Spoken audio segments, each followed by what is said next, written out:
Usap muna tayo. Unahin nating pag-usapan. Oo, unahin natin pag-usapan itong isang malupit na na statement ni presidente. Hindi ko nagustuhan. Itong kanyang bagong statement patungkol sa online gambling. Ayan. Kasi marami ng mga Pilipino nagtatanong even nung kanyang SONA, bakit hindi tinakil yung sugal, di ba? Kasi noong nakaraang SONA niya, isa sa highlight ng SONA niya is yung pagpapasara niya ng mga pogo. Total na pagsara ng pogo. Di ba? Oh, bakit kamo? Total pagsasara ng pogo niya. Walang kabog-abog.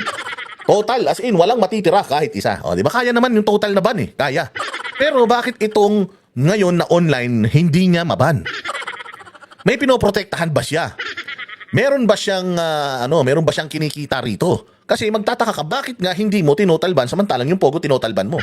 Okay lang sa akin nga mawala yung pogo. Okay lang sa akin mawala lahat ng kasino sa Pilipinas. Lahat ng salot na bisyo.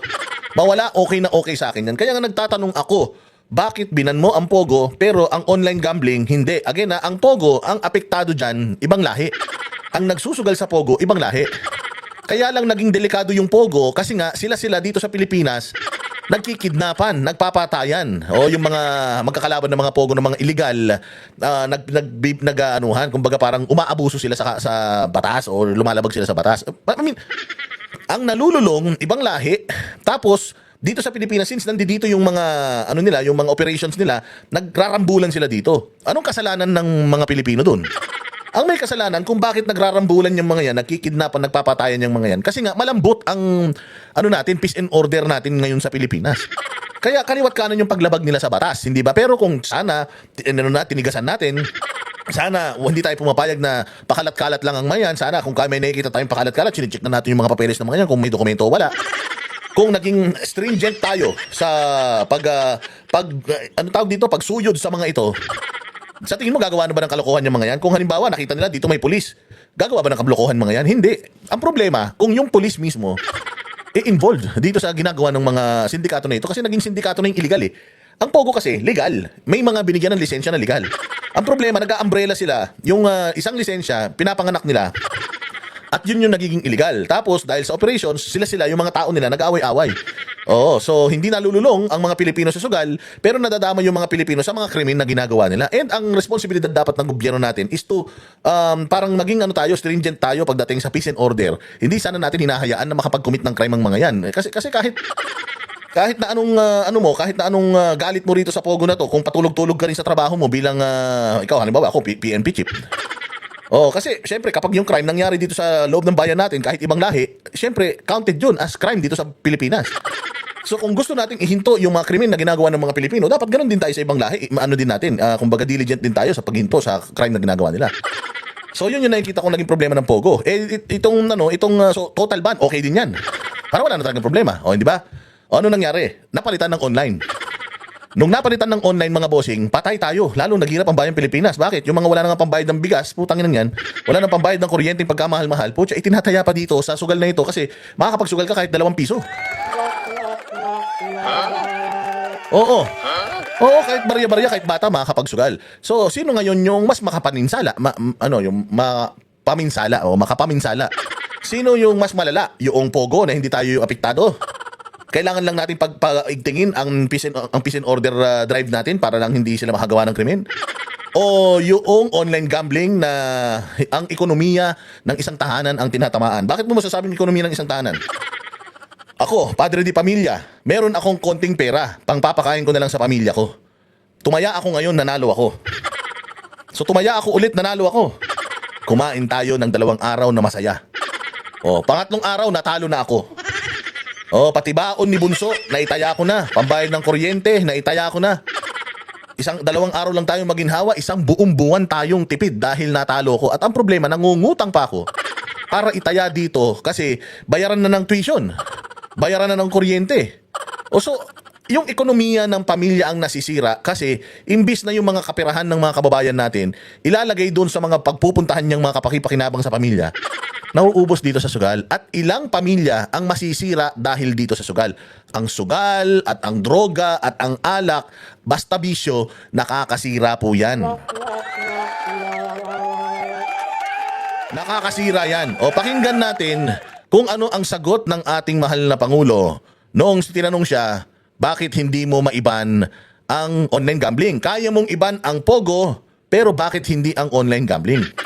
Tingnan natin kung makukumbinsi ba niya kayo sa sagot niya. Kasi dalawa lang yan. Kaya hindi ko maiban, pwedeng kumikita ako dyan. Pwedeng malaki rin ang kinikita ng gobyerno natin dyan. Eh bakit Pogo? Kumikita rin naman ang gobyerno dyan. Oo, pero baka di hamak na mas malaki ang kikitain ng gobyerno dito. Oh, pero sa Pogo, sir, walang nasisirang buhay ng mga Pilipino. Eh dito sa online gambling ngayon, ipinopromote pa ng mga sikat na mga artista, talagang ang masisira rito, buhay ng mga Pilipino. So ano mas importante sa iyo, sir? Yung buhay ng ibang lahi o yung buhay ng Pilipino? Kasi yung nakakasira sa buhay ng ibang lahi, pinahinto mo, pero yung nakakasira sa buhay ng mga Pilipino, hindi mo pinahihinto. Oh, yun yung tanong, kumikita ba kayo dyan? May lagay ba sila dyan? O kayo ba mismo may-ari niyan? Hindi ba yun yung mga tanong that lingers? Kasi bisyo yan. Kung ako presidente, kung ako, ipahihinto ko kagad dyan. Bakit hindi? Ngayon, kung ang problema mo, saan natin kukunin, Boss Dada, yung kinikita natin dyan, putang ina. Kaya ka nga nag-hire ng magagaling Kaya ka nga tumakbo sa politika kasi ikaw ang magaling, di ba? Kaya ka tumakbong presidente kasi ikaw ang sasagot niyan. O, so saan natin kukunin? Problema mo na yan. Kung halimbawa ako presidente, tinanggal ko yung Pogo, yung online gambling, malaki na lugi natin. Anong ginagawa mo bilang economic team? Ikaw, economic advisor, laki-laki na sweldo mo. Anong ginagawa mo? Mag-raise kayo ng funds. Gumawa kayong paraan para mabawi natin yan sa mabuting paraan. Hindi ba? Si Pangulong Duterte ganyan Taas natin sweldo ng pulis. Hindi kaya nung hindi kaya, huwag kayong magnakaw. Magagawa natin yan. Hindi nagnakaw, di na kaya, tumaas sweldo ng pulis, tumaas sweldo ng sundalo, di ba? Ibaba natin yung buwis na kinukuha sa mga empleyado. Sir, ano ka ba? Ba't may ibaba? Train law tayo, train law. Paano? Babagsak ang revenue natin. Kunin nyo sa ibang lugar, sa ibang bagay. Maningil kayo ng malaking tax sa mga alak. Di ba? Mindset lang yan, pre. Mindset. Pakinggan natin yung sagot nito. I don't want to influence anyone's opinion here until we hear from the group who will be examining the question. But in my opinion, ban will not take care of the problem. Ban will not take care of the problem. Then why did you ban Pogo? Di ba sabi nyo na wala ang problema natin sa Pogo when we banned Pogo? So may pumalit na bago. Bakit hindi nyo maiban? It will not take care of the problem. Ano ba problema sa online? Sige. We have to be a little bit more measured in our response. So sa ngayon po, Mr. President, wala pa pong plano ang gobyerno na magpatupad ng total ban sa illegal gambling. Despite the fact po na yung illegal gambling ay nakaka-addict tayo po ng illegal drugs. Naku, usapang addict, napalunok Noong narinig yung addict, napalunok. Tingnan nyo. At nakakasira po ng pamilya. Napalunok. Ulitin natin ulitin natin yung usapang addict, parang... At nakakasira po ng pamilya. Ayan ulitin natin yung usapang addict. Nung narinig yung addict, parang napaganon The fact po na yung illegal gambling ay nakaka-addict tayo po ng illegal drugs. At nakakasira po ng pamilya. Illegal gambling, ang online gambling ay nakakasira ng pamilya dahil nakaka-addict. Yun ang term na ginamit ni Eden, si Eden na naman. Nakaka-addict daw. Tingnan mo sagot. That's the thing. Yun, pucha. Nung narinig niya yung addict, ay oo, yan ang problema. Sabi niya, addict. Nakita niyo yung niya. Tingnan niyo yung body English. Yung narinig niya yung addict, biglang parang, ping, may gumanon na bumbilya. Ng illegal drugs. At nakakasira po ng pamilya. That's the thing. Yun, biglang gumanon siya. That's the thing. Pakinggan niyo sasabihin niya. What is the problem? Is the problem online gambling? Or is the problem na adik ang tao o natadamay at natuturuan ng mga bata? Tang ina. Yun ang pinakamasaklap. Ano ang problema? Yung bang pagsusugal? O yung pagiging addict mo sa sugal? At pagkasira ng pamilya? I-identify natin ano ba talaga problema. So ano ang dating nun sa inyo? Na parang halimbawa, palitan natin yung subject, hindi online sugal. Ilagay natin yung subject, shabu. Halimbawa, shabu o kaya cocaine. Sir, nasisira po ang pamilya dahil sa kaadikan sa shabu at cocaine. So sasabihin mo ngayon, wait, i-identify natin ang problema. Ang problema ba ay yung shabu at cocaine o yung addict sa shabu at cocaine? Unang-una sa lahat, hindi ka magiging addict kung wala kang kaaadikan. Di ba? Tama? Tama? Oo nga. Kung walang shabu, walang kaaadikan sa shabu.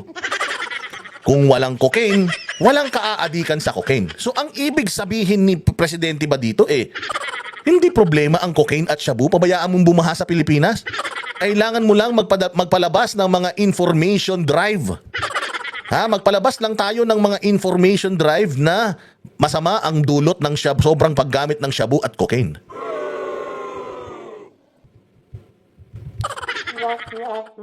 Late na late naman yun.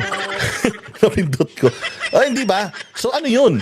Di baling may shabu at cocaine, dapat i-educate natin yung mga Pilipino na kalma-kalma lang sa paggamit. Isang beses sa araw lang, ganon. Para hindi sila ma-addict. Ano yan? Sigarilyo? Ano yan? Alak? O baka naman, inaano nyo na, kumbaga, kinakarakterize nyo na yung pogo at yung droga sa alak. Kasi, totoo nga naman. Ang alak, nakaka-addict din yan. Pero, bakit hindi naman lahat ng mga nasa Pilipinas, na-addict sa alak? So, yun ang dapat nating i-address. So, parang ganun ang gustong mangyari ni Bongbong. Sorry sir Sorry sir. Pero hindi po maganda yung dating sa atin na parang sinisisi pa natin yung mga Pilipino sa pagka-addict sa sugal. To begin with, kung wala pong sugal, wala pong kaaadikan yung mga Pilipino.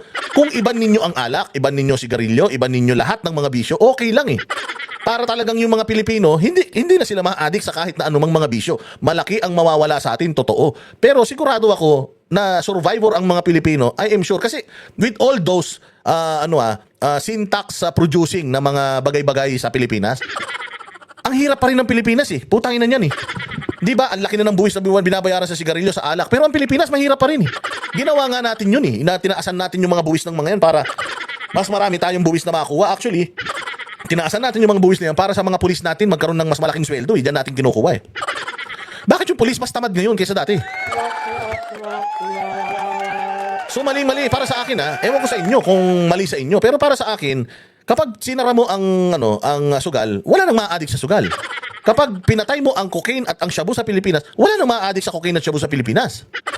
Hindi ba? Kasi pag sinabi mo na, ano ba problema? Yung addiction or yung kinaaadikan? Oo, hindi ba? Kasi ang gulo-gulo. Parang shabu lang yan, no? Oo, hindi siya, kaya pala sinasabi ni dating PNP Chief Marbil na yung shabu, hindi lahat addict. Yung iba, ginagamit yung shabu para makasurvive sila sa mahabang trabaho. Oo, so wala na talaga. Kung ganito ang isip ng mga nasa pamahalaan natin, ini-expect mo pa ba mauubos ang sugal dito? Kung ganito ang isip ng mga nasa gobyerno, iniisip mo pa ba na mauubos ang drugs at bisyo dito? O kung ang problema is hindi yung kinaaadikan, parang ang problema is yung kung nagiging addict, putang ina niyan. Anong klaseng tatay ito?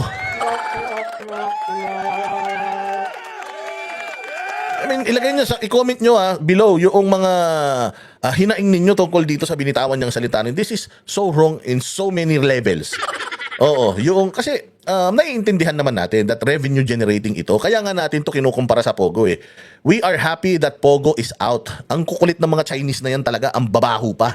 Hindi, sa totoo lang ang babaho kasi sigarilyo yung mga yan. Dahil nga dati, yung opisina ko, kami na lang ang matinong opisina doon. Lahat ng floors, puros Pogo. Oo, kaya ngayon, pagka lalabas ka, putang inan yan, mga yan, ang kukulit yan. Sa elevator pa lang, ang kukulit. Ang iingay na, tas kung pwedeng hanggang hindi magsara yung elevator, hindi sila lalabas para bumaba yung elevator. Ang kukulit, nakaharang sa walang mga modo, dura. Talagang ang laking ginhawa nung nawala ang mga hayop na Pogo na yan. Kung kaya nating iban yun, bakit hindi natin kayang iban ito? Parehas lang naman revenue generating yan. At ang masaklap pa nga dito, sa Pogo, hindi tayo apektado. Walang na-addict na Pilipino sa Pogo. Pero sa online gaming, na-addict mga Pilipino, pati bata. Pwedeng magsugal. Ngayon, sisisihin nyo na naman yung mga magulang. Mga anak nyo yan. Responsibilidad nyo yan. Kailangan yung mga bata na yan, maturuan nyo na masama ang sugal. Anak ng tutoklay. Kung walang sugal, di sana, walang gulo. That's the problem. So let's solve that problem. Ang nagiging online gaming is evil. Hindi naman, hindi ban natin. Hindi ba? Ganun, nandun. Tumatawa pa yung press, Si Calvo tumatawa pa. Tanga, mali yung, style nyo. online gambling is evil. What will we do? Eh di kill the evil. Patayin mo yung demonyo. Evil pala eh. Anong gagawin? Tapos ngayon sasabihin niya na, hindi mo dapat patayin yung sugal kasi kumikita tayo dyan. O di lahat na lang ng illegal dito, basta kumikita tayo, gawin na natin. Para mas maganda, di ba? Bakit susugal lang? Gawin na rin natin legal yung pagpatay. Legal yung shabu at cocaine. Illegal na rin natin yung marijuana. O at lahat, pati smuggling, illegal na rin natin kasi kumikita tayo dyan eh. Yan. Ito yung nakikipag-meeting sa ibang bansa. Ito yung nakikipag-usap sa mga world leaders sa ibang bansa. Anak ng tokwa. Kaya naman pala, halos mataita ito nung kausap ni Donald Trump. Ang usapan ngayon when it comes to online gaming. Pero hindi naman, kailangan talaga may tendency kuminsan tayo dito sa atin.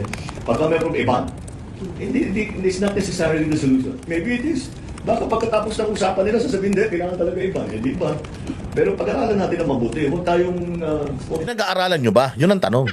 Pinag-aaralan nyo ba? Kasi napag-aralan nyo na yung Pogo, kailangan yung iban. Ba't ito? Ang tagal na.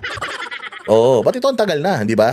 Napag-aaralan nyo ba? Nasaan na ba kayo sa stage ng pag-aaral ninyo? Ni wala kang figures na maibigay eh. We are earning 100 billion pesos per week dahil dito sa mga online gambling na ito. So malaking bagay po 'yun.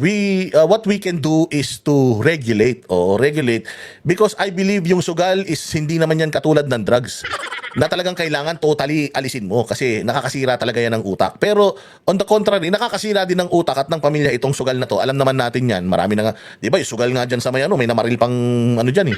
Kumuha ng Armalite tapos pinagpapatay, pisinunog yung Resorts World noon eh, di ba? Oh, so masama rin ang epekto ng kaadikan sa droga. Kaya kailangan kausapin natin ng PAGCOR para mas paigtingin pa nila yung regulations ng pagsusugal. O katulad dyan sa mga online. O ganito ang gagawin natin. O, di ba dapat meron kayong ganun? So far, ito na yung mga nagawa natin. Marami pa tayong mga tinitrace ngayon. Pero ito na yung mga natrace natin ng mga illegal na napatake down na natin. Yung mga legitimate na talagang mahigpit ang kanilang guidelines na ang nakakapagtaya lang dito ganito lang at talagang mahigpit yung kanilang sistema, ay mga ganun sana. Wala eh. Di ba? Wala eh. So ibig sabihin talaga, medyo delicate talaga tayo kay BBM. Sobrang delikado tayo kay BBM kasi yung mali sa kanya parang tama eh. Hindi natin maintindihan. Again, sir, pasensya na po hindi naman sa pinag-iinitan namin kayo pero sa totoo lang po, ito pong sinabi nyo rito na ang problema probably or baka hindi naman problema yung sugal, ang problema yung addict sa sugal. Pero kung titingnan mo kasi, kung wala silang sugal na kinaya-adikan, hindi sila ma-addict in the first place. Masaya sana pamilya, di ba? Ang problema kasi hindi kayo apektado or baka naman ang laki-laki ng kinikita natin diyan sa hindi lang gobyerno natin kumikita. O baka mas malaki pa yung kinikita ng mga hindi taga-gobyerno kaysa sa gobyerno